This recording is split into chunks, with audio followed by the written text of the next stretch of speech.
हो जाएगा। और जो डीएलईडी धारी ये सोच रहे हैं कि उनका 20 नंबर, 25 नंबर और 30 नंबर आ रहा है और वो भी शामिल हो जाएंगे, उनका भी कट ऑफ इतना नीचे चला जाएगा कि उनको भी सिलेक्ट कर लिया जाएगा। तो नमस्कार दोस्तों, मैं आशीष मिश्रा आप सबके सामने एक बार फिर से एक नया वीडियो और एक नया टॉपिक पे बात करने आया हूँ और अपनी बातों को मैं रखने आया हूँ, क्योंकि कल के पाठक जी द्वारा एक एसएलपी जो है वो सुप्रीम कोर्ट में दायर की गई है और उसमें उन्होंने बीएड के सपोर्ट में एक जो है वो एसएलपी दायर की है, ऐसा कहा जा रहा है। मगर आप सब भ्रम में हैं, आप सब जो सोच रहे हैं, जो समझ रहे हैं, वो बिल्कुल गलत है। एक्चुअली बिहार सरकार इस समय बहुत ही मजबूर है और बहुत परेशान है और आज़ादी के 75 साल के बाद सुप्रीम कोर्ट के द्वारा एक ऐसा फैसला आता है जिसको लेके बहुत सारे लोग खुश हो जाते हैं, जो हमारे बीटीसी हैं, डीएलईडी धारी हैं, और एक बिरादरी मतलब एक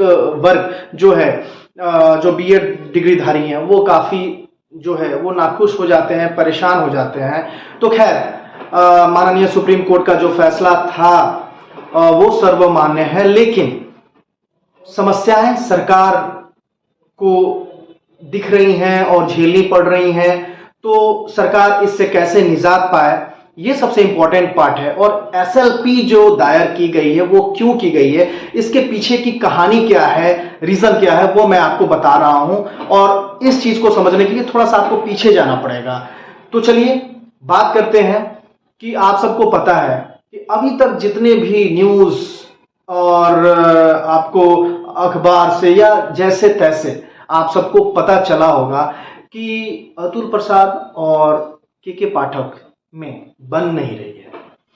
तो सबसे पहले तो ये जो भी शिक्षा विभाग है और ये जो शिक्षक बहाली का जो प्रोसेस है वो दो भागों में बटा हुआ है। एक में जो हमारे अभी जो एजुकेशन मिनिस्टर हैं बिहार के, जो कि चंद्रशेखर जी हैं, वो और अतुल प्रसाद, ये एक गुट में शामिल है। और दूसरे गुट में जो है माननीय हमारे मुख्यमंत्री और दूसरे जो हमारे माननीय के पाठक जी हैं वो हैं। खैर के पाठक जी को किसी चीज को बताने की जरूरत नहीं है, he is very well aware that how to do anything. But एक सपोर्ट जो माननीय मुख्यमंत्री जी का है उनको, वो एक बहुत बड़ा सपोर्ट है। बट इसमें बीच कहां फंस रहा है, प्रॉब्लम कहां आ रही है? तो प्रॉब्लम ये आ रही है कि जो बिहार सरकार ने रिस्पॉन्सिबिलिटी दी थी बीपीएससी को शिक्षक भर्ती की, उसमें बीपीएससी ने टाइम टू टाइम नोटिफिकेशन जारी किए, टाइम टू टाइम ट्वीट करके लोगों को इंफॉर्मेशन शेयर की और ज़्यादातर ट्वीट्स जो है वो माननीय अतुल प्रसाद जी के द्वारा किया गया। और जब 11 अगस्त 2023 को सुप्रीम कोर्ट का निर्णय आता है कि अब बीएड धारी जो हैं, बीएड डिग्री धारी, वो 1 to 5 के टीचर नहीं बन सकते हैं। उसके बाद क्योंकि फॉर्म पहले फिल हो गया था, नोटिफिकेशन पहले आ गया था, तो उसके अकॉर्डिंग सारे बीएड धारी जो है 1 to 5 में अप्लाई कर चुके थे बिहार में, और इनफैक्ट बिहार के बाहर के लोग भी अप्लाई कर चुके थे। अब हुआ क्या कि नोटिफिकेशन और फॉर्म फिल करने के बावजूद और सुप्रीम कोर्ट के डिसीजन आने के बावजूद अतुल प्रसाद जी का यह कहना था कि बीएड डिग्रीधारी जो हैं, जिन्होंने फॉर्म फिल किया है, वो एग्जाम दे सकते हैं। तो इस बात पे बीएड डिग्री जो धारी हैं उन्होंने एग्जाम दे दिया। एग्जाम देने के बाद मात्र 1 से 2 दिन के बाद अतुल प्रसाद जी का यह कहना था कि हो सकता है कि बीएड डिग्री धारकों का रिजल्ट हम होल्ड करें और हम सही निर्णय तक पहुंचने तक उनका रिजल्ट होल्ड करके रखें। यह सब अभी चल ही रहा था। उसके बाद जो नोटिफिकेशन में बीपीएससी शिक्षक बहाली के नोटिफिकेशन में दिया गया था कि पहले एग्जाम, फिर रिजल्ट, फिर डॉक्यूमेंट्स वेरिफिकेशन, बट वहां पे अतुल प्रसाद जी और बीपीएससी के द्वारा एक चेंजेस किया जाता है कि पहले एग्जाम लिया गया और फिर डॉक्यूमेंटेशन, जो डॉक्यूमेंट है उसकी वेरिफिकेशन की प्रोसेस, प्रक्रिया शुरू कर दी गई, जहां के पाठक ने आपत्ति भी जताई और इसके खिलाफ उन्होंने शिकायत भी दर्ज की। और फिर आप सबको पता होगा कि ये जो डॉक्यूमेंट्स वेरिफिकेशन का जो प्रोसेस था वो क्लोज हो गया, उसको रोक दिया गया। और फिर ट्विटर के माध्यम से ये जानकारी दी जाती है और वीडियो के माध्यम से ये जानकारी दी जाती है बीपीएससी विभाग द्वारा कि अब जो भी डॉक्यूमेंट्स वेरिफिकेशन का प्रोसेस होगा वो आफ्टर रिजल्ट होगा। तो 1 to 5 के जो भी डॉक्यूमेंट्स वेरिफिकेशन के प्रोसेस थे वो रिजल्ट तक रोक दिए गए और रिजल्ट आने के बाद वो किया जाएगा। यानी कि यहीं से आपको ये चीजें समझ लेनी चाहिए, कहीं ना कहीं इन दोनों ये जो बिहार सरकार का जो ये शिक्षक बहाली का प्रोसेस है वो दो गुटों में बटा हुआ है। आपसी समन्वय जो है इनके बीच नहीं है। उसके बाद आता है सीटेट का रिजल्ट, क्योंकि आप सबको पता है कि जब बीपीएससी की नोटिफिकेशन जारी हुई और जब एग्जामिनेशन का फॉर्म फिल होने लगा उस टाइम सीटेट का भी जो है फॉर्म उससे पहले आया हुआ था और काफी सारे बच्चे जो बीएड डिग्रीधारी थे, सीटेट डिग्रीधारी थे, उन्होंने फॉर्म फिल किया हुआ था। तो फॉर्म तो यार आप सबको पता है सारे लोग भरते हैं, रिजल्ट कितनों का आता है। अब सबसे बड़ा पेच यहीं पे फंस गया। हुआ ये कि आप सबको पता है कि बीएड डिग्री धारकों का जो संख्या है उनकी संख्या बहुत ज्यादा है। सीटेट नहीं, डीएलईडी डिग्री धारकों की संख्या बहुत कम है, तकरीबन 1 लाख या उससे थोड़ा बहुत अधिक है, बिहार की मैं बात कर रहा हूं। लेकिन जब फॉर्म फिल करने की बात आई, जो बीटीसी यूपी के हैं या यूपी से बाहर के उन्होंने भी भरा, जो डीएलईडी बिहार से किए हुए हैं और उन्होंने सीटेट अपियरिंग कैंडिडेट थे उन्होंने भी भरा। तो ओवरऑल जब फॉर्म देखा गया तो 8,13,000 फॉर्म फिल हुए थे, जिसमें से 50 to 55 जो सीटेट पास आउट स्टूडेंट थे बीएड धारी उन्होंने फॉर्म फिल किया था और 40% के आसपास डीएलईडी धारकों ने फॉर्म फिल किया था जो अपियरिंग थे सीटेट में या फिर पास आउट थे। और जो एसटीईटी पास आउट थे जो 9वीं 10वीं 11वीं 12वीं की थे उन्होंने भी कुछ परसेंटेज में फॉर्म भरा था। लेकिन अब हुआ क्या, लास्ट वीक जो सीटेट का रिजल्ट आया है उस सीटेट के रिजल्ट में रिजल्ट काफी खराब आया है। पूरे भारत में केवल 2 लाख मतलब सीटेट फर्स्ट पेपर में पास आउट है और पेपर सेकंड में केवल 1 लाख स्टूडेंट जो है अभ्यर्थी वो पास है। और अगर मैं बात करूं बिहार की तो फर्स्ट और सेकंड मिलाकर केवल 5,000 के आसपास अभ्यर्थी पास आउट है, क्योंकि रिजल्ट ही ऐसा आया है, सारे सॉफ्ट है। अब पेच यहीं फंसता है, क्योंकि बिहार सरकार के अलावा बीपीएससी के माननीय अतुल प्रसाद जी चिल्लाकर ट्वीट कर करके यही बोले जा रहे थे कि मुझे 75% सीट फुलफिल करना है, 75% सीट फुलफिल करना है, और सुप्रीम कोर्ट के द्वारा बीएड को बाहर कर दिया गया है। तो अब एक तो जितने बच्चों ने मतलब 3 लाख से ज्यादा बच्चों ने जो डीएलईडी धारक थे या बीटीसी धारक थे उन्होंने फॉर्म फिल किया था। रिजल्ट कितनों का आया भाई, सीट कितने % पास है आप सबको पता है, रिजल्ट आपके सामने है, मैं उसका डाटा आपको देने वाला हूं नहीं। बहुत सिंपल है कि रिजल्ट बहुत खराब आया है और बहुत कम % बच्चों ने पास आउट किया है सीटेट में जो डीएलईडी धारक हैं या फिर इनफैक्ट बीएड भी। तो 75% सीट फुलफिल कैसे होगा, क्योंकि एग्जाम लिया जा चुका है, सारा प्रोसेस हो चुका है, ऊपर से सुप्रीम कोर्ट ने ये बोल दिया है कि भाई 1 to 5 में बीएड डिग्रीधारी जो है वो एलिजिबल नहीं है। अब इस सिचुएशन में मतलब बिहार सरकार मजबूर है। वैसे तो आप सब ये सबसे पहले दिमाग से हटा दें कि इलेक्शन और पॉलिटिक्स ये सारी चीजें पहले तो हटा दें। पहले तो ये सबसे इंपॉर्टेंट पार्ट है कि अगर कट ऑफ का जो नोटिफिकेशन जो मतलब नोटिफिकेशन जारी किया गया था उसमें जो कट ऑफ का गाइडलाइन दिया गया था, अगर उससे बिलो जाकर अगर बीपीएससी या बिहार सरकार टीचर बहाल करती है तो कल को कोई भी उठ के खड़ा हो जाएगा और उस नोटिफिकेशन के ऊपर जो है वो उंगली खड़ा कर सकता है, वो हाई कोर्ट या सुप्रीम कोर्ट में जा सकता है।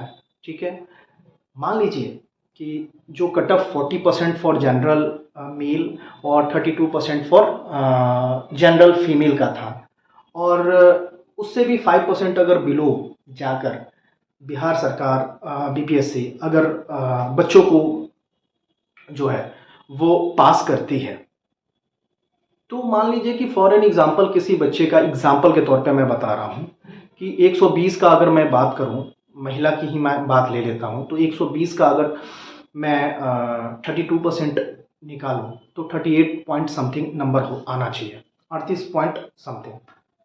अगर उससे भी आप 5% जाते हैं तो 32-33 के आसपास उनका मार्क्स आना चाहिए।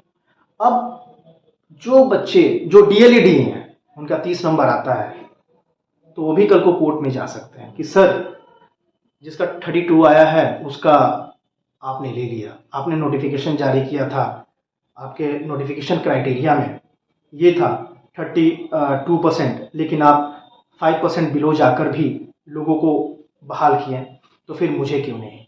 तो कल को डीएलईडी भी हाथ खड़ा कर देगा और डीएलईडी के विपक्ष में खड़ा हो जाएगा। साथ ही साथ बीएड डिग्रीधारी की बात छोड़िए, बिहार का कोई भी आम इंसान या कोई भी एडवोकेट, कोई भी एक पिटीशन, एक याचिका दायर कर सकता है कोर्ट में कि जो नोटिफिकेशन, जो क्राइटेरिया है उससे बिलो आप क्यों गए और आप कैसे जा सकते हैं, क्योंकि हर एक चीज का प्रोसेस होता है।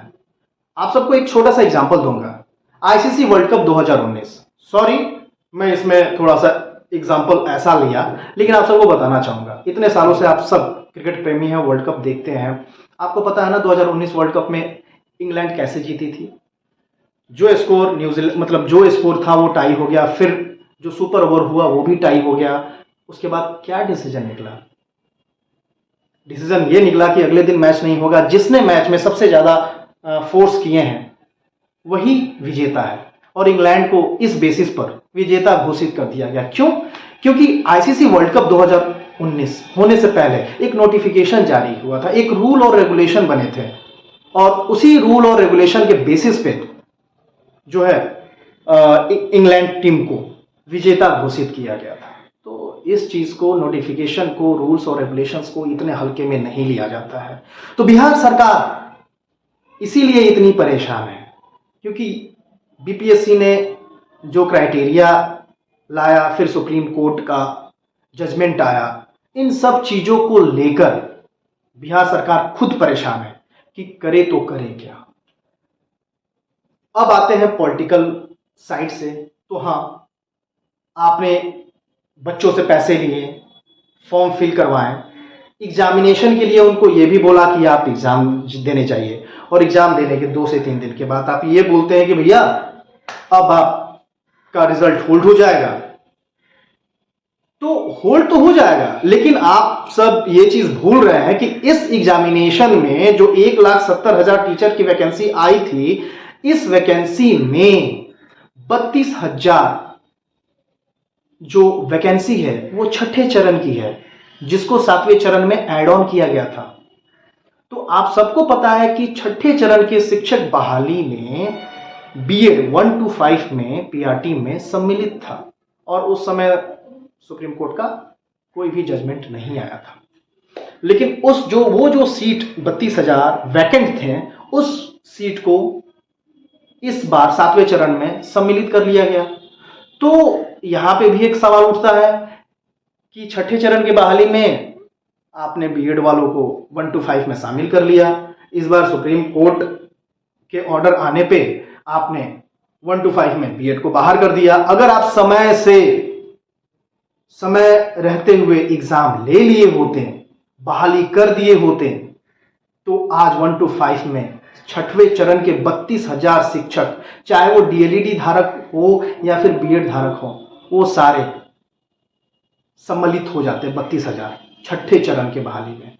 तो कहीं ना कहीं सरकार परेशान है, क्योंकि सरकार टाइम टू टाइम या तो डिले की है या छोटे बहुत मिस्टेक्स हुए हैं, और कहीं ना कहीं सरकार 2 गुटों में बट गई है, डिसीजन में जो है वो डिफरेंसेस आए।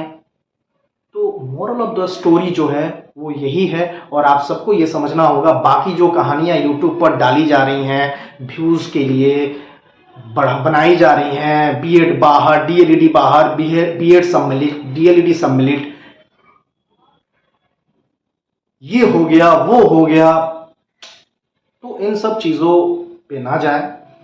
बीएड को शामिल होना होगा तो वो सुप्रीम कोर्ट तय करेगी, अगर नहीं होना होगा वो सुप्रीम कोर्ट तय करेगी। किसी के वीडियो बनाने से बीएड पीआरटी में शामिल नहीं होने जा रहा। ठीक है, किसी के बार बार चिल्लाने से बीएड पीआरटी में शामिल नहीं होने जा रहा। ये पूरा जो है वो सुप्रीम कोर्ट के निर्णय पे आधारित है। दूसरी चीज ये है कि जो हमारे डीएलईडी धारक अभ्यर्थी हैं वो भी बहुत सारे वीडियोस बना रहे हैं अगेंस्ट बीएड, और अपने उन्हें ये लग रहा है कि हम वीडियो अपलोड करेंगे तो हमारे लिए सही है। तो वो भी शांत हो जाए, क्योंकि सारा प्रोसेस उनके अधीन और उनके अनुसार चल रहा है, तो उन्हें छटपटाने की और परेशान होने की जरूरत नहीं है। रही बात बीएड डिग्री धारकों की, तो बीएड डिग्री धारकों के लिए इससे अच्छा और बढ़िया खुशखबरी तो और कोई नहीं है कि बिहार सरकार खुद गई है सुप्रीम कोर्ट, एक याचिका दायर की है, और जो एसएलपी है वो काफ़ी उस पर जल्द कार्रवाई और सुनवाई होती है, और उसका निर्णय भी बहुत जल्द आएगा, आप सबके सामने आएगा, और उसके अधीन फिर आगे की कार्रवाई होगी। तो 50-50% चांसेस है फॉर बीएड। ऐसा नहीं है कि बीएड सम्मिलित हो जाएगा, ठीक है, और ऐसा भी नहीं है कि बीएड, क्योंकि सबसे बड़ी चीज़ है कि 1,70,000 सीट अगर फुलफिल नहीं होगा तो इतने बड़े संख्या में इतना बड़ा मैन पावर बिहार सरकार ने लगाया, टाइम लगाया, और फिर सीट फुल नहीं हुआ तो फिर दिक्कत हो जाएगा। और जो डीएलईडी धारी ये सोच रहे हैं कि उनका 20 नंबर, 25 नंबर और 30 नंबर आ रहा है और वो भी शामिल हो जाएंगे, उनका भी कट ऑफ इतना नीचे चला जाएगा कि उनको भी सिलेक्ट कर लिया जाएगा, तो चाहे वो फीमेल हो या मेल हो, तो आप सबको मैं बताना चाहूँगा कि सरकार और बीपीएससी इतना बड़ा बेवकूफ़ी नहीं करेगी, क्योंकि कल को कोई भी कोर्ट में जाकर इसके अगेंस्ट कंप्लेंट कर सकता है, क्योंकि बीपीएससी ने नोटिफिकेशन जारी किया था और उसके अगेंस्ट खुद बीपीएससी नहीं जा सकती है, और अगर जाएगी भी तो बहुत चीज़ें चेंज करनी पड़ेंगी, जिसके लिए हाई कोर्ट, सुप्रीम कोर्ट से परमिशन लेना पड़ेगा, बिहार सरकार से परमिशन लेना पड़ेगा। ये ट्वीट पे नहीं है कि हम कुछ भी लिख दिए और फिर उसके बाद जाके डिलीट कर दिए या फिर उसको एडिट कर दिए। आप सबको ये समझना पड़ेगा, ये कानूनी प्रक्रिया है, ये सरकारी प्रक्रिया है, ये कोई यूट्यूब पे डाला गया वीडियो नहीं है जिसे मैं डाल दिया फिर चाहूँ तो डिलीट कर दूँ या फिर कहीं शेयर कर दूँ। तो आप इस चीज़ को, आप सब इस चीज़ को समझो। आप शिक्षक बनने वाले हो और आपसे ज़्यादा एजुकेटेड कोई नहीं होना चाहिए और समझदार। तो यही था। अगर ये वीडियो अच्छा लगा या मेरी बातें आप तक पहुंची, आपको समझ आई, तो प्लीज़ लाइक करें और कमेंट जरूर करें, ताकि मेरे को लगे कि मैंने जो बातें आप सबके सामने रखी वो सही से रखी और आप लोग के लिए जो है ये हेल्पफुल हुआ। तब ये मेरा जो टाइम, जो मेरा टेकिंग है, इतना सारा पसीना हो रहा है मुझे, वो जो मेरी मेहनत है वो सफल होगी, सार्थक होगी। तो ठीक है, इसके ऊपर फिर दोबारा मैं वीडियो बनाऊं या ना बनाऊं, बट अगर आपके कमेंट और लाइक आएंगे तो शायद और डिटेल में जाके मैं बना पाऊंगा। तो तब तक के लिए टेक केयर, बाय। अपना भी ध्यान रखें, अपने परिवार का भी ध्यान रखें, और मिलते हैं अगले वीडियो में।